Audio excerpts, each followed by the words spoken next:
बेटा जी, अभी लाई माँ जी। प्रिया अपनी सास के लिए चाय लेकर जाती है। ये लीजिए माँ जी। सुनीता जैसे ही हाथ में चाय का कप पकड़ती है वैसे ही घर का फ़ोन बजता है। अरे इतनी सुबह सुबह किसका फ़ोन आ गया, ज़रा देखिए तो बहू। जी माँ जी। प्रिया फ़ोन उठाती है। हेलो। हेलो, कैसी हो भाभी? अरे मैं ठीक हूँ, आप बताओ कैसी हो दीदी, और इतनी सुबह सुबह कैसे फ़ोन किया? कुछ नहीं भाभी, वो बस बच्चों की गर्मी की छुट्टियां हो गई है ना, तो सोचा इन्हें नानी के घर ले चलूं। यही बताने के लिए फ़ोन किया था कि शाम को हम आ रहे हैं। आप मम्मी को भी बता देना। हाँ ठीक है। क्या हुआ बहू, इतनी सुबह सुबह किसका फ़ोन था? वो ज्योति दीदी का फ़ोन था माँ जी। कह रही थी आज शाम को बच्चों को लेकर घर आएंगी। अरे हाँ, बच्चों की गर्मियों की छुट्टियां शुरू हो गई है ना। चलो अच्छा है, वो यहाँ पर बच्चों के साथ आएगी तो उनके साथ तेरा भी मन लगा रहेगा। अरे क्या खाक मन लगा रहेगा, घर पर आते ही सर में दर्द कर देंगे उनके बच्चे। कभी बच्चों के लिए ये बना, कभी वो बनाओ। हर गर्मियों की छुट्टी में यहाँ पर रुकने के लिए आ जाती हैं। अब शादी हो गई है तो अपना ससुराल संभालो ना। हर बार ये महीना भर मायके में रुकने का क्या मतलब है? अरे तू यहाँ खड़ी खड़ी क्या सोचने लग गई बहू? अच्छा, तूने शाम के लिए राजमा भिगा दिया है ना? प्रिया को राजमा चावल बहुत पसंद है। ठीक है माँ जी, भिगो दूंगी। मैं यहाँ पूरा दिन इनका इतना ध्यान रखती हूँ, लेकिन इन्होंने कभी मेरी पसंद का इतना ख्याल नहीं रखा। बेटी की पसंद का पूरा ध्यान है। शाम के समय ज्योति अपने दोनों बच्चों के साथ मायके आती है। अरे ज्योति बेटा, कितनी देर से तुम तीनों का इंतजार कर रही थी मैं। मेरे लंगर, जल्दी से यहाँ पर आ जा। और नानी मैं? अरे तू भी आजा मेरी गुड़िया, आ जाओ जल्दी से दोनों नानी के पास। बेटा प्रिया, इतनी गर्मी हो रही है, सबके लिए ठंडा ठंडा शरबत बना दे। हाँ भाभी, अभी बाहर से आए ना तो बहुत ज़्यादा गर्मी लग रही है। शिकंजी के साथ कुछ खाने को भी ले आना, भूख लग रही है। हाँ बस अभी ला रही हूँ दीदी। प्रिया किचन में सबके लिए शिकंजी और नाश्ता बनाने जाती है। घर में आते ही किस तरह मुझे काम के ऑर्डर देने शुरू कर दिए। शिकंजी के साथ कुछ खाने को भी बना लेना, बहुत भूख लगी है।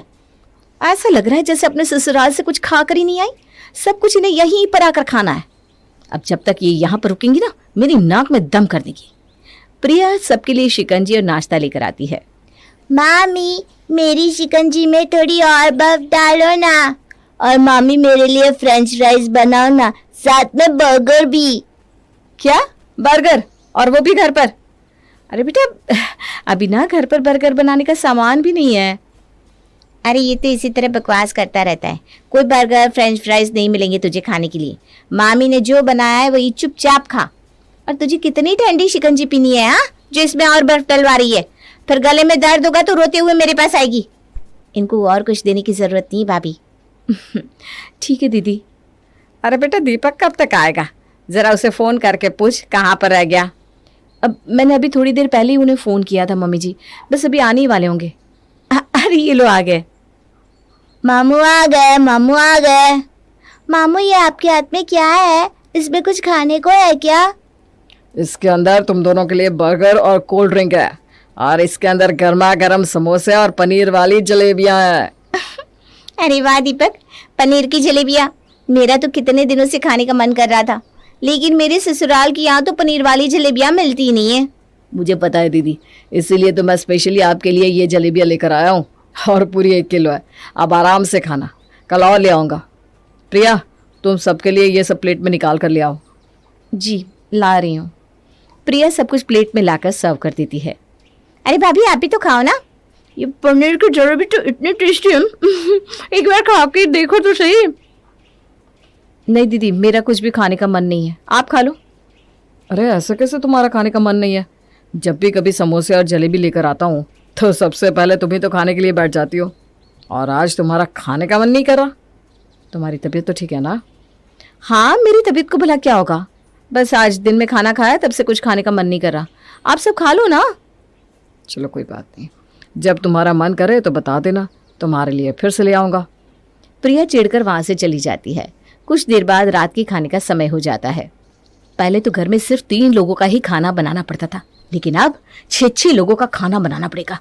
एक तो पहले इतनी गर्मी है, ऊपर से इतने लोगों का खाना। इन्होंने तो हर गर्मियों की छुट्टियों में मेरा जीना हराम करने की कसम खाई हुई है। मुझे तो लगता है ज्योति दीदी काम से बचने के लिए हर गर्मियों में यहाँ पर रुकने के लिए आ जाती है, ताकि उन्हें खुद के घर का कोई काम ना करना पड़े क्योंकि मायके में तो काम करने के लिए भाभी है। मुझे तो बिल्कुल नौकरानी समझा हुआ है। कुछ देर में खाना बनकर तैयार हो जाता है तो ज्योति किचन में आती है। भाभी, अगर खाना बनाने में कुछ मदद चाहिए तो मैं आपकी मदद कर देती हूँ। नहीं दीदी, कोई मदद नहीं चाहिए, खाना तो बनकर तैयार हो गया। इतनी गर्मी में तुमने अकेले इतने लोगों का खाना बना लिया। अरे मुझे बता देती पहले तो मैं भी तुम्हारी मदद करवा देती। मुझे लगा अभी 8 बजे है तो तुम अभी खाना बनाने जाओगी। पहले मम्मी इसी टाइम खाना बनाती थी ना, तो मुझे यही टाइम याद रह गया। अरे कोई बात नहीं ना दीदी। अच्छा चलो, तुमने खाना बना लिया है तो मैं खाना खाने के बाद सारे बर्तन धो दूंगी। तुम बर्तनों के लिए परेशान मत होना। अरे नहीं नहीं दीदी, मैं सारे बर्तन खुद धो लूँगी, आपको परेशान होने की ज़रूरत नहीं है। आप चलिए, मैं खाना लेकर आती हूँ। ठीक है। मुझे क्या पता नहीं ये बर्तन धोने के लिए क्यों बोल रही है, ताकि सबको दिखा सके कि मेरी भाभी मुझसे बर्तन धुलवाती है। अरे आपकी माँ तो आज से 5 साल पहले खाना बनाती थी, उसके बाद 5 साल से मैं ही तो खाना बनाती हूँ, और मेरे खाना बनाने का टाइम भी इन्हें याद नहीं। अरे खाना बनवाने में मदद करने का इतना ही शौक था तो पहले क्यों नहीं आई खाना बनवाने। आई बड़ी मदद करने वाली, यहाँ पर आकर ये मेरा काम नहीं बढ़ा सकती है, मदद करना तो बहुत दूर की बात है। प्रिया सबके लिए टेबल पर खाना सर्व करती है। मामी, आपने खाने के साथ बूंदी का रायता बनाया? मुझे खाने के साथ बूंदी का रायता भी चाहिए। अरे क्या हो गया बेटा, तेरी मामी अभी तेरे लिए बूंदी का रायता बना देगी। अरे नहीं भाभी, कोई ज़रूरत नहीं है रायता बनाने की, इसकी तो आदत खराब हो चुकी है। जब घर में रायता बनाती हूँ तो कभी रायता नहीं खाता, और अब इसे रायता खाना है। तुम कुछ और मत बनाओ प्रिया, बैठ जाओ, तुम भी खाना खा लो। अरे क्या रहने दो दीदी, आप इतने टाइम बाद तो घर पर आती हो, और मेरे भतीजे ने एक रायता खाने की फरमाइश कर दी, तो क्या उसकी ये फरमाइश भी हम पूरी नहीं करेंगे? जाओ प्रिया, तुम रायता बना कर ले आओ। अब हाँ ठीक है। प्रिया गुस्से से भरी हुई किचन में रायता बनाने जाती है। जब खुद का बेटा कभी अपने घर में रायता नहीं खाता तो यहाँ आकर रायता खाने की क्या जरूरत है। मुझे पता है दीदी नहीं बोला होगा, मामी आए ना तो रायता खाने के लिए बोल देना। और ऊपर से ये दीपक जी, एक बार इनकी बहन और भतीजा भतीजी घर में आ जाए उन्हें तो बिल्कुल सर पर ही बिठा लेते हैं। प्रिया सबके लिए रायता बनाकर लेकर आती है। सब लोग खा पी कर अपने अपने कमरे में चले जाते हैं। क्या बात है प्रिया, इतने गुस्से में क्यों लग रही हो? मैं कहाँ गुस्से में हूँ, मैं तो आराम से बैठी हुई हूँ। वैसे भी मेरी किसी बात से आपको क्या फर्क पड़ता है। मेरे लिए तो कभी खुद से मेरी पसंद की चीजें लेकर नहीं आते, और अपनी बहन के आते ही उनकी पसंद की पनीर की जलेबी समोसे सब लेकर आ गए। अरे ये तुम कैसी बात कर रही हो प्रिया, तुम्हारे लिए भी मैं कितनी बार कुछ ना कुछ खाने के लिए लेकर आता रहता हूँ। अब दीदी इतने दिन बाद आई है तो उनके लिए कुछ ना कुछ तो अच्छा लेकर आऊंगा ना। अरे रहने दो, साल में 2 बार इनके बच्चों की छुट्टियां होती है।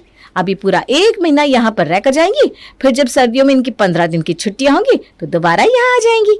ऊपर से इतनी गर्मी में पहले क्या 3 जनों का खाना बनाने में कम परेशानी होती थी, अब 6-6 लोगों का मुझे खाना बनाना पड़ रहा है। अरे मैं भी इंसान हूँ, मुझे भी गर्मी लगती है। ऊपर से एक काम करवाने में मेरी मदद नहीं करती आपकी बहन। अरे दीदी तो कभी किसी काम के लिए मना नहीं करती प्रिया, अगर तुम्हें किसी काम में उनकी मदद चाहिए तो तुम बोल दो ना, वो तुम्हारी मदद कर देंगी। और वो तो बिना बोले भी सब काम पहले ही कर देती है। ओह, मेरे सामने ना अपनी बहन की ज्यादा तरफदारी मत क्या करो। अभी तक एक भी काम को हाथ नहीं लगवाया आपकी बहन ने, और कह रहे हो बिना बोले सब कुछ कर देती है। ऊपर से उनके बच्चों के इतने नखरे, ये खाना है वो नहीं खाना है। मेरा तो आज एक दिन में ही दिमाग खराब हो रहा है, पता नहीं इतने दिन कैसे झेलूंगी मैं इन्हें। अरे यार तुम ना खामा खाई इतनी परेशान हो रही हो। दीदी साल में 2 बार तो यहाँ पर आती है। जब तुम्हारे बच्चे होंगे ना, और तुम भी साल में बस उनकी छुट्टियों में अपने घर जा पाओगी, तब तुम्हें शायद ये बात समझ में आएगी। खैर अब ज़्यादा सोच सोच कर परेशान मत हो, किसी काम में मदद चाहिए तो दीदी को बोल देना। हाँ, जैसे मेरे बोलने से ही आपकी बहन मेरी मदद कर देगी। अरे बस भी करो ना यार, सो जाओ आप। सब लोग सो जाते हैं। अगले दिन प्रिया किचन में नाश्ता बनाने जाती है तो ज्योति वहां पर आती है। अरे भाभी, आज का नाश्ता आप मत बनाओ, आज का नाश्ता मैं बना देती हूँ। कल पूरा दिन आपने इतना काम किया तो आज थोड़ा काम मैं कर लेती हूँ। सबके लिए आलू के पराठे बना देती हूँ। अरे लेकिन दीदी, मैंने रात को छोले भिगो कर रखे थे कि सुबह सबके लिए छोले भटूरे बना दूंगी, और भटूरे के लिए आटा भी गूंथ दिया है। श्रेया ने मुझसे कहा था कि मामी सुबह छोले भटूरे बना देना, श्रेया का छोले भटूरे खाने का बहुत मन था ना।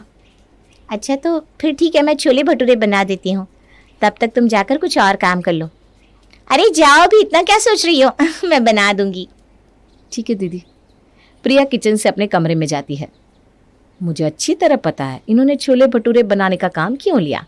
भटूरे के लिए आटा तो मैंने लगा दिया था, बस इनको छोले उबाल कर उसका मसाला तैयार करना है और भटूरे बेल कर तल देने। ये अच्छी तरह जानती है कि घर में छोले भटूरे सबको बहुत पसंद है। अगर मैं छोले भटूरे बनाती तो सारी वाहवाही मुझे मिल जाती और उनके सामने कोई मेरी तारीफ करे, ये कैसे बर्दाश्त कर लेंगी। सारी तारीफ तो इन्हें खुद ही चाहिए। मैं तो कहती हूँ अब जितने दिन रुके ना, खुद ही यहाँ पर काम करे, लूट ले सारी वाहवाही, मुझे नहीं चाहिए। इसी तरह जब तक प्रिया की ननद वहाँ पर रुकती है तब तक हर रोज़ प्रिया का मुंह इसी तरह बना रहता। हालांकि उसकी ननद हमेशा उसकी मदद करने के लिए उससे काम बांट लेती थी, लेकिन प्रिया के मन में तो हमेशा उसके लिए गलत ही आता था। अच्छा सुनो प्रिया, मैं दीदी के लिए ये 2 साड़ी और 2 सूट लेकर आया हूँ और बच्चों के लिए ये कपड़े। सब ठीक तो लग रहा है ना, कोई कमी तो नहीं है ना? हे भगवान, इतना खर्चा करने की क्या जरूरत थी? पैसे पेड़ पर उगते हैं क्या जो इतना सब ले आए? अरे 1 सूट 1 साड़ी दे देते तो भी चल जाता। 2 सूट 2 साड़ी की क्या जरूरत है? और बच्चों के लिए भी इतने सारे कपड़े? मुझे तो समझ में नहीं आता, अपना सब कुछ इन पर ही लुटाना है क्या आपको? अरे तुम तो हद करती हो प्रिया। जब तुम अपने मायके जाती हो तो क्या तुम्हारी भाभी और माँ तुम्हें ये सब नहीं देते? तब तो तुम कुछ नहीं कहती। देखिए आप मुझसे ना उनकी तुलना बिल्कुल मत कीजिए। और ये साड़ियाँ कितनी महंगी है, ये सूट भी इतने महंगे। एक बार में ही सब कुछ देना जरूरी नहीं है। इनमें से 1 सूट और 1 साड़ी दे दो और ये बच्चों के सारे कपड़े भी अभी मत दो। अगली बार जब आएंगे तो यही कपड़े दे देंगे, हमारे अपने ही बहुत खर्चे हैं। तुम तो ऐसे बात कर रही हो जैसे मैं तुम्हारे किसी शौक को पूरा ही नहीं करता। अरे ऐसी 6-6 साड़ियाँ ला कर देता हूँ महीने में मैं तुम्हें, उसके बाद भी तुम्हें मेरी बहन को ये 2 साड़ियाँ देने में दिक्कत हो रही है। पता नहीं तुम दीदी के बारे में इतना गलत कैसे सोचती हो। वो बेचारी तो कभी तुम्हारे बारे में कुछ कहती भी नहीं। हाँ, आपकी बहन तो दूध की धुली है ना, वो कहाँ किसी के बारे में कुछ कहती है। एक मैं ही तो पागल हूँ जो सबके बारे में कुछ ना कुछ कहती रहती हूँ। और आप ये मुझे 6 साड़ियाँ लाने का क्या ताना मार रहे हो? हाँ, देनी है ना अपनी बहन को, दे दो, सारी चीजें दे दो, मुझसे पूछा ही मत करो। आपका तो बस नहीं चलता, वरना आप सब कुछ ना उन लोगों पर ही लुटा दो। दिमाग खराब कर दिया मेरा। प्रिया की इन बातों से दीपक भी परेशान हो जाता है, इसलिए वो अपनी बहन को जाते हुए उन कपड़ों में से आधे कपड़े ही देता है। तुम ये सब जो करती हो ना प्रिया, देखना एक दिन तुम्हें उसका बहुत पछतावा होगा। दीदी को लेकर तुम्हारी सोच बिल्कुल भी ठीक नहीं है। मुझे पता था, घूम फिर कर बात तो मेरे ऊपर ही आएगी। मुझे आपसे कोई बात ही नहीं करनी। ऐसे ही समय बीतता है, लेकिन प्रिया अपनी ननद से चिढ़ने की अपनी इस आदत को नहीं सुधारती। कुछ महीनों बाद प्रिया कंसीव करती है। अब तो मेरा 8वां महीना चल रहा है, ठीक से कुछ काम भी नहीं होता। मम्मी जी की भी तबीयत खराब है, पता नहीं सब कुछ कैसे मैनेज होगा। भाभी से बात की थी, लेकिन उन्होंने कहा कि उनकी भाभी भी प्रेग्नेंट है, तो वो उनके पास गई हुई है। मम्मी तो इस उम्र में मुझे संभाल नहीं पाएगी। समझ में नहीं आ रहा सब कुछ कैसे होगा। देखो तुम इतनी परेशान मत हो, मैं दीदी को फ़ोन कर देता हूँ। दीदी आज के आज यहाँ पर आ जाएगी। रहने दो आप, मुझे पता है आपकी बहन मेरे लिए तो यहाँ पर कभी नहीं आएगी। प्लीज़ प्रिया, बहुत ज़्यादा हो रहा है। दीदी तुम्हारे लिए हमेशा इतना अच्छा सोचती है और तुम उनके लिए इतना बुरा सोचती हो। मैं करता हूँ दीदी को फ़ोन। दीपक ज्योति को फ़ोन करता है और उसे प्रिया की हालत बताता है। प्रिया को कहना कि वो बिल्कुल भी परेशान ना हो, मैं आज के आज ही घर पर आ जाऊंगी। ज्योति शाम तक घर पहुंच जाती है। प्रिया, अब तुम्हें किसी बात की चिंता करने की कोई ज़रूरत नहीं है। ये लो, मैंने तुम्हारे लिए दूध गर्म किया है, इसे पी लो, मैं अभी थोड़ी देर में आती हूँ। ठीक है दीदी। थोड़ी देर बाद ज्योति प्रिया के पास एक कटोरी लेकर आती है। अरे दीदी, अभी मुझे बिल्कुल भी भूख नहीं है, आप इस कटोरी में मेरे लिए क्या लेकर आ गई? नहीं नहीं, इसमें खाने का कुछ नहीं है। मैंने देखा है तुम्हारे पैरों में सूजन आई हुई है, इसलिए मैं तेल गरम करके लाई हूँ। तेल से तुम्हारे पैरों की मालिश करूँगी ना, तो तुम्हारे पैरों की सूजन थोड़ी कम हो जाएगी और दर्द भी जाएगा। नहीं नहीं दीदी, आप मेरे पैरों को हाथ कैसे लगा सकते हो? आप तो मुझसे बड़ी हो, मुझे पाप लगेगा। ये तुम कैसी बात कर रही हो प्रिया? इस समय तुम्हें केयर की बहुत ज़्यादा ज़रूरत है। अगर इस समय में मैं तुम्हारी केयर नहीं करूँगी तो मुझे पाप लगेगा। चलो आराम से लेट जाओ, चलो चलो, और मुझे तुम्हारे पैरों की मालिश करने दो। ज्योति बहुत देर तक प्रिया के पैरों की मालिश करती है, जिससे प्रिया के पैरों की सूजन भी कम हो जाती है और उसके पैरों का दर्द भी कम हो जाता है और प्रिया अच्छी नींद से सो जाती है। चलो प्रिया सो भी गई, मैं भी जाकर सो जाती हूँ। अगले दिन बहुत ज़ोर से भूख लगी है, किचन में जाकर कुछ बना लेती हूँ अपने लिए। तुम्हें भूख लगी और खाना तुम्हारे सामने हाजिर। ये लो, मैंने तुम्हारे लिए तुम्हारी फेवरेट पनीर की सब्जी और रोटी बनाई है। इसे खाकर अपनी दवाई ले लेना। उसकी थोड़ी देर बाद मैं तुम्हारे लिए फ्रूट्स ले आऊँगी। डॉक्टर ने तुम्हें सुबह सुबह फ्रूट्स खाने के लिए मना किया है, इसलिए मैंने अभी तुम्हें फ्रूट्स नहीं दिए।